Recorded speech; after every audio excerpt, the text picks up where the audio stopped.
അധികാരത്തിലിരിക്കുന്നവർക്കെതിരെ വിമർശനവുമായി എഴുത്തുകാരൻ എം മുകുന്ദൻ ഇപ്പോൾ നാം ഉള്ളത് കിരീടങ്ങൾ വാഴുന്ന കാലത്താണ്. ചോരയുടെ പ്രാധാന്യം കുറഞ്ഞു വരികയും കിരീടത്തിന്റെ പ്രാധാന്യം കൂടി വരികയും ചെയ്യുന്നു. അധികാരത്തിൽ ഇരിക്കുന്നവർ സിംഹാസനത്തിന്റെ രുചി അറിഞ്ഞവരാണ്.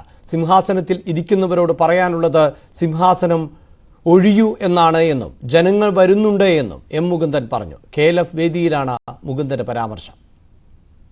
ഇപ്പം പ്രത്യേകിച്ചിട്ട് ഇവർ കിരീടങ്ങൾ വാഴുന്ന ഒരു കാലത്താണല്ലോ നമ്മളിപ്പോൾ ഉള്ളത്.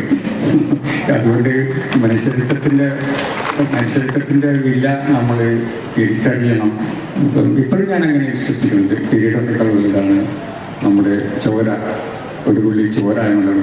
പക്ഷേ നിർഭാഗ്യവശാൽ ഇപ്പോഴും കിരീടമാണ് കൂടുതൽ ശക്തി ആർജിച്ചിരുന്നത്. ചോരയുടെ പ്രാധാന്യം കുറഞ്ഞു വരികയാണ്. അപ്പം അതിനെക്കുറിച്ച് നമ്മൾക്ക് ഒരു അവബോധം ഉണ്ടാകണം. പിന്നെ ഒരു പുള്ളി ചോരയ്ക്ക് ഒരു ആ കിരീടം അടിയുന്ന തലയിൽ നിന്ന് തെറിപ്പിക്കാൻ സാധിക്കുമെന്ന് നമ്മൾ തെളിയിക്കണം. അപ്പം ഒരു ജനാധിപത്യ രാജ്യമാണ്. നമുക്ക് ആകെ ചെയ്യാൻ കഴിയുന്നത് വോട്ട് ചെയ്യുക എന്നുള്ളതാണ്. അങ്ങനെ വോട്ട് ചെയ്തുകൊണ്ട് ചോരയുടെ പ്രാധാന്യം നമ്മൾ അടയാളപ്പെടുത്തുക, കിരീടം അപ്രസക്തമാണെന്ന് നമ്മൾ സ്ഥാപിക്കുക. അതിന് നമ്മുടെ മുമ്പിലുള്ളത് തെരഞ്ഞെടുപ്പാണ്. തെരഞ്ഞെടുപ്പ് വൈകാതെ വരും.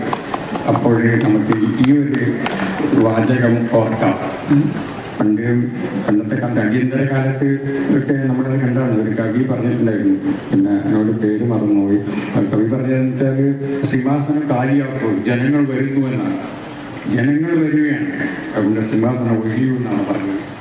അതൊരു പ്രശസ്ത ജയപ്രകാശ് നാരായണൻ കോട്ടയത്തിലെ ഒരു കവിതയാണത്. അപ്പം അതാണ് നമുക്കും പറയാനുള്ളത്. സിംഹാസനത്തിൽ ഇരിക്കുന്നവരോട് നമുക്കും പറയാനുള്ളതാണ് സിംഹാസനം ഒഴിയൂ, ജനങ്ങൾ വരുന്നുണ്ട് എന്നുള്ളതാണ്.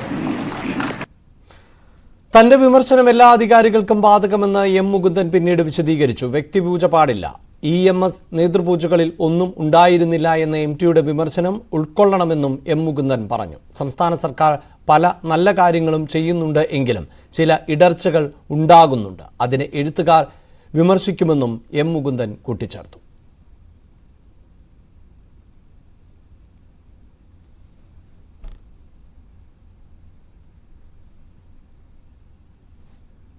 വാഴുന്ന ഒരു കാലത്താണല്ലോ നമ്മളിപ്പോൾ ഉള്ളത്. അതുകൊണ്ട് മനുഷ്യത്വത്തിന്റെ വില നമ്മൾ തിരിച്ചറിയണം. ഇപ്പോഴും ഞാൻ അങ്ങനെ വിശ്വസിക്കുന്നുണ്ട്. കിരീടത്തേക്കാൾ വലുതാണ് നമ്മുടെ ചോര, ഒരു പുള്ളി ചോര എന്നുള്ളത്. പക്ഷേ നിർഭാഗ്യവശാൽ ഇപ്പോഴും കിരീടമാണ് കൂടുതൽ ശക്തി ആർജിച്ചിരുന്നത്. വിമർശനം അതിലൊരു സ്പേസ് ഉണ്ടാകണം. പക്ഷെ പലർക്കും ഇപ്പോഴും സഹിഷ്ണുതയില്ല. വിമർശിക്കാൻ ആളുകൾ മടിക്കുന്നത് കൊണ്ടാണ്. സക്രിയമായിട്ടുള്ള വിമർശനം നമുക്ക് ആവശ്യമാണ്. അതുണ്ടെങ്കിലേ ജനാധിപത്യം വളരുകയുള്ളൂ. പിന്നെ പലപ്പോഴും സംഭവിക്കുന്നത് കിരീടത്തിലേക്കുള്ള സിംഹാസനത്തിലേക്കുള്ള യാത്ര എളുപ്പമല്ല. അത് വളരെ ദുർഘടകരമായിട്ടുള്ള യാത്രയാണ്. അപ്പോൾ ഒരുപാട് കഷ്ടപ്പെട്ട് പലപ്പോഴും ഊണും ഉറക്കവുമില്ല അധ്വാനിച്ച് ചോര ചിന്തിയാണ് സിംഹാസനത്തിൽ എത്തുന്നത്. ഒരിക്കലും അവിടെ ഇരുപ്പുറപ്പിച്ച് കഴിഞ്ഞാൽ നടന്നു പോകുന്ന വഴികളൊക്കെ മറന്നു പോകാൻ. അത് എല്ലായിടത്തും നമ്മൾ കാണുന്ന ഒരു കാഴ്ചയാണ്. യൂണിവേഴ്സലായിട്ട് എല്ലായിടത്തും കാണുന്ന ഒരു കാഴ്ചയാണ്. അപ്പോൾ അതുകൊണ്ട് അങ്ങനെ ഇരിക്കുന്നവരെ നമ്മൾ ഓർമ്മിപ്പിക്കണം. കാരണം ജനങ്ങൾ വരുന്നുണ്ട്. കാരണം ജനങ്ങൾ വരുന്നത് കണ്ടിട്ടില്ലെങ്കിൽ ജനങ്ങൾ അവരെ സിംഹാസനത്തിൽ നിന്ന് പഴുതെറിയും.